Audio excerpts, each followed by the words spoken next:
Everybody. Today, this video will be about the key events in the life of Jacob. He comes from the line of Abraham, son of Isaac and Rebekah. Um, okay, we're going to go over things we can learn about the life of Jacob and, key lessons in his life. Jacob, his name means deceiver. Um, In these chapters of Genesis 25 through 50, we'll cover pretty much Jacob's life. But like I said, his name means deceiver or heel catcher, and his struggle began pretty much in the womb. His mother could feel him and his twin brother Esau um, in the womb struggling together. So that's he comes out holding on to Esau's heel, struggling. So it seems right there is just symbolism from struggling for the birthright. So Jacob spent most of his days growing up with his mother, and I think Isaac favored Esau over Jacob because of the good meat that he brought. And I think Rebecca favored Jacob a bit because she knew that he was to get the blessing and or maybe other reasons. But we come to Jacob and his scheming ways.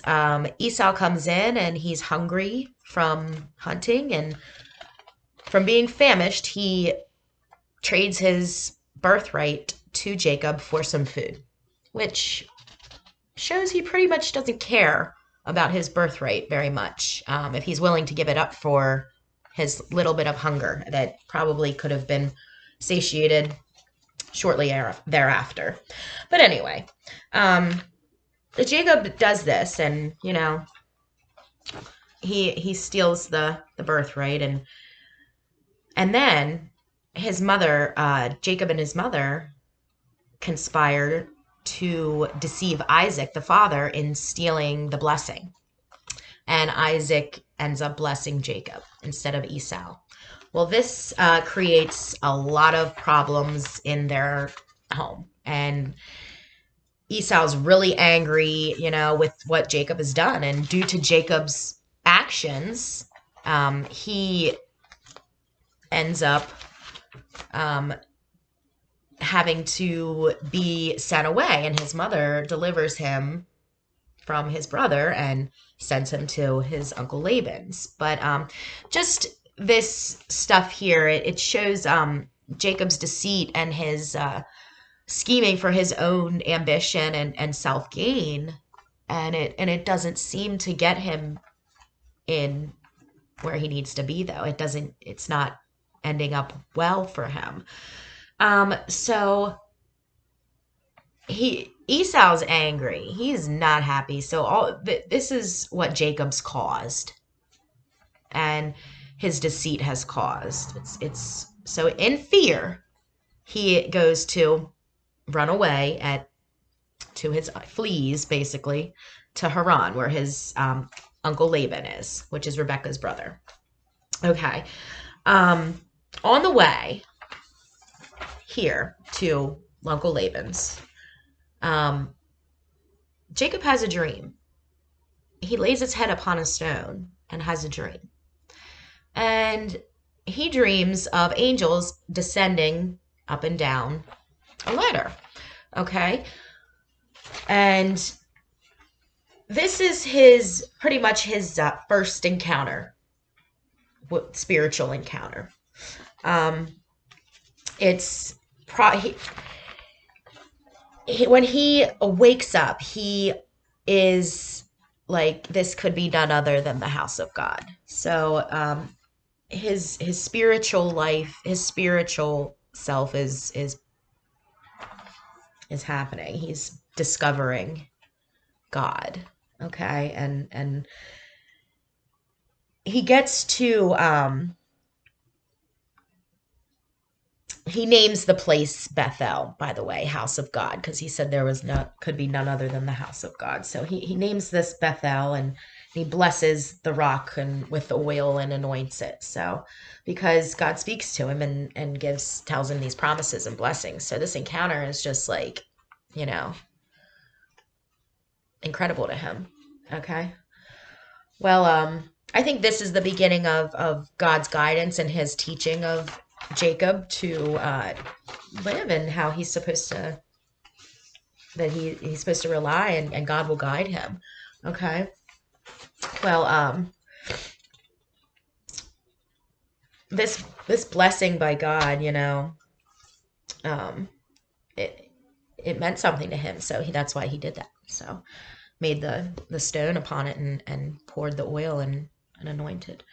But Jacob finally arrives at Laban's, and Laban has two daughters, Rachel and Leah. And Jacob loves Rachel, and he likes her, and he wants to be with her. So he serves 7 years to Laban, and he ends up getting deceived by Laban. So trickster gets tricked, deceiver gets deceived, and I don't think he really saw that coming. So, but he handled it fairly well.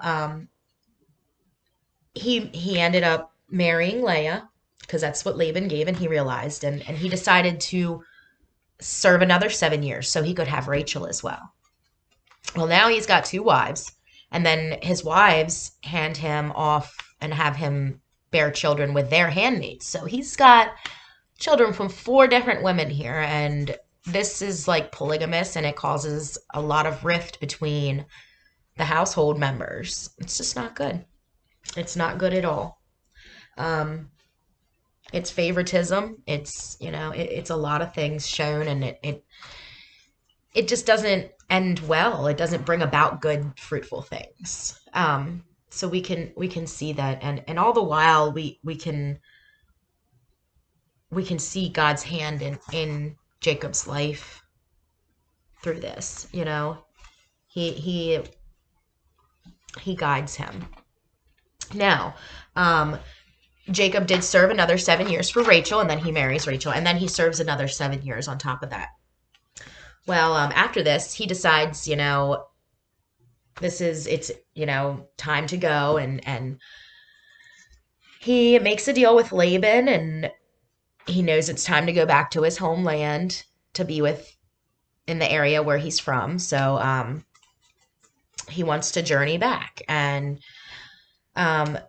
he makes a deal with Laban about the flocks, and requests to leave, and he produces these flocks, and Laban does not make out in the deal, and Laban, he knows Laban's going to be angry, so he leaves without telling Laban here, and then takes all his household, his daughter, his wives, his children, his cattle, everything, and he leaves, and Laban goes after him and catches up, and he knows he's losing. He knows he's done. All his time is pretty much done. Well, he wasn't a very good employer. He shortchanged him and lied, just deceived him. I mean, it's just, he didn't do right by Jacob, and Jacob worked hard and put all his power into his time served there. So, Laban catches up to Jacob, and Jacob, he's in fear, so because Laban's countenance has changed, so he's fearful. So he goes ahead and journeys ahead. Laban catches up with him, and searches and accuses and goes through things, and then finally says, okay, well, sees the anger of Jacob, and Jacob is he's wroth. He's like, he knows it's ready. So Laban decides he wants to make peace, and they make a pillar and they make peace. So here we see it's Jacob, he wants peaceful things in his life too. So he makes peace. He knows that's the right thing to do, and they build a pillar and put stones upon it to where, that's their peace. And they continue, and Jacob decides to want to reconcile with Esau. So he sends presents, gifts, things to maybe appease Esau, and that might make Esau like forgiving, maybe. And after the servants went and told these things, see, I think that Jacob should have went and approached Esau himself if he, wanted to reconcile and make amends. But he sent goods and presents and with his servants and something to say. And we see here that with that, Esau reacts and says he will send 400 men. And I think this puts some fear in Jacob that he is going to get attacked and Esau is going to ruin and kill everything and everybody. Well, he decides and reacts in fear. Now, after he reacts, he is alone and he has an encounter with God. Man, he says, and he wrestles, and he says he's up, at night and wrestles, restless night, and he wrestles with God. And this is a spiritual thing for Jacob, and his fears, he learns here, I think, in this that he's weak and he can't always be self-reliant, and he can't always do everything on his own with his own schemes and reasoning. He needs God, because during this struggle, God could have easily defeated him, and he didn't. He touched his thigh, and it changed his walk. It made him limp, and that changed Jacob's walk, of not only physically but spiritually. His spiritual walk had changed after this encounter with God. And this humbles Jacob. And this encounter, to him, he wouldn't let go of God. He wanted God's blessing, and sometimes when God's telling you to go and you don't really want to, and you just wrestle that, and you think you can do it on your own and figure things out on your own, but in reality, you need to rely on God for his deliverance and his protection, and being faithful and serving God. He, in return, he will be delivering and faithful to you. After this encounter, this encounter teaches Jacob a lot. It not only humbles him, it gives him some spiritual deliverance here.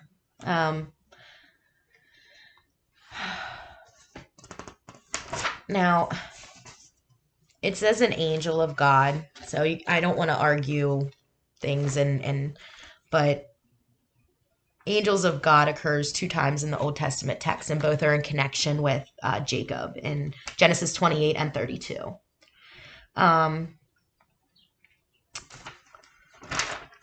In this, and he prays, and then has this encounter with God, and in his prayer, and he wrestles and has this encounter, and it just teaches him that the huge grace of God too, that triumphs and prevails in one's life when they are with God, and God's grace just it's a lot.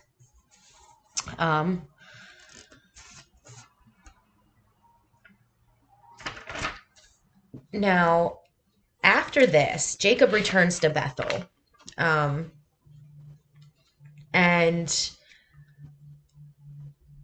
his daughter is raped, and people think that his sons think he's not doing anything about it, and he's going through some more struggle. He has a lot of struggle in his life. It's not an easy life, and I think a lot of us can relate to that. And in our life isn't always easy, and this walk is going to cause us to limp. It's going to be, rough, but we have hope in God that, you know, in his promises of redemption and restoration too.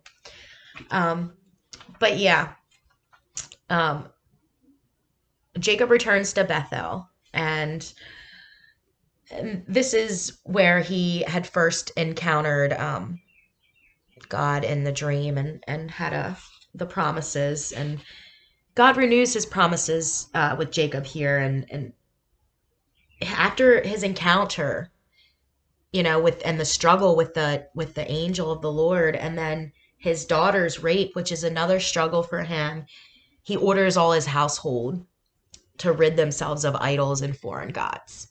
He wants to spiritually cleanse. He wants to be to fruitful things, and he doesn't want any other things that are going to put any separation between him and God, because that would this spiritual cleansing. And then God renews the promises to Jacob in another encounter. And um, it shows that the struggle in life, Jacob's life, he had depression, fear, and bad things happen, but he had hope and he had faith in God, and he kept that faith in those promises. And we can see that here in Genesis 37 to 47, where um, Jacob thinks he loses his son Joseph. His sons do something awful and sell their brothers, his son, into slavery. They didn't like him. They treated him. They couldn't treat him well, and I feel this had a lot to do with, the rivalries had a lot to do with the the marriage to the different women, and it was confusing probably to the boys. But anyway, they reacted and took it upon themselves, and they did some negative things, and they killed the ones that raped their sister, and they also sold their brother into slavery. And you can see the favoritism, that it doesn't turn out well, and it causes problems. But anyway, let's get back to Jacob's depression, fear, and his hope. But anyway, they bring this bloodstained robe back in, and Jacob grieves. He's grieving. He learns about grief, and he's overwhelmed with grief and depressed because he's lost his favorite son. And um you know it's like he remembers God's promises, though. He's through this pain and stuff, and we're gonna have the fight of our lives here, and with God's mercy, and we don't prevail without God. So, and with what he allows, we will prevail with. But faith over fear, that's a big message here in Jacob's life. Now,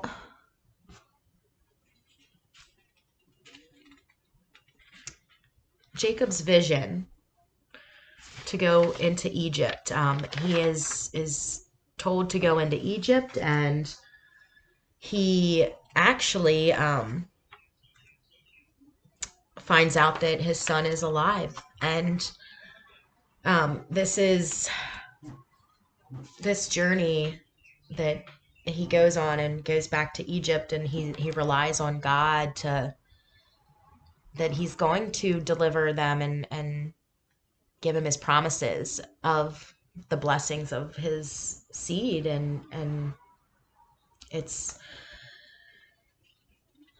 something when Jacob notices that Joseph is alive, and he's old. He can't see anymore, and he gets to meet his grandsons, and God, lets him see his grandsons, which is,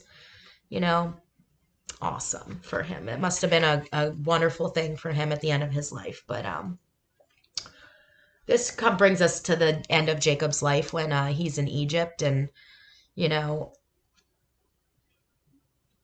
when, well, when his, there were, let me just say this. His spirit, his spiritual life had grown throughout. So, he learned how to handle things a little better throughout his life. And, but throughout all the struggles, his faith and, his wrestling, everything, he went through, but his faith and God's grace triumphs over. So we see that here. But Jacob's trip in Egypt, and he lived in Egypt for 17 years. And he blessed, his sons there and gave them their blessing and what was to come in the latter days. And then, and Joseph dies. So, before he died, though, he said, his days were short and they were hard, So we can learn here, and it addresses many issues, that people can relate to. But it shows also the triumph of grace, and grace triumphs in all the lives of the children of God. So that's really important that we see the grace of God here. Last, I'm going to go over a couple more key things. So, faithful servants will prosper. God eventually rewards faithful servants with prosperity. Obey God and desire to obey God and follow his guidance and leading, and he'll protect and keep you, and his sovereign protection and his hand will guide through the life of his faithful servant.